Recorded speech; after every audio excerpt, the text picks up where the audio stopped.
સાબરકાંઠાના વડાલી તાલુકામાં ધામડી ગામે આજે એક બાટલો લીકેજ હોવાના કારણે જે ધડાકાભેર મકાનમાં મોટું નુકસાન થયું છે.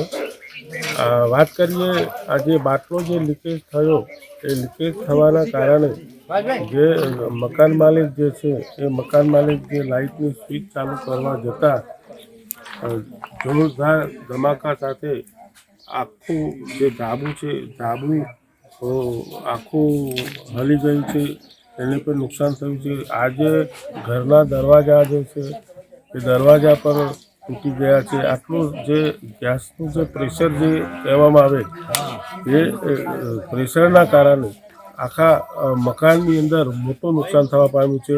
એટલે વધુ વાત કરીએ તો આજુબાજુના જે મકાનો છે એમને પણ આ ગેસ લીકેજના બ્લાસ્ટના કારણે મોટું નુકસાન થવા પામ્યું છે. સંજય દત્ત, સાબરકાંઠા.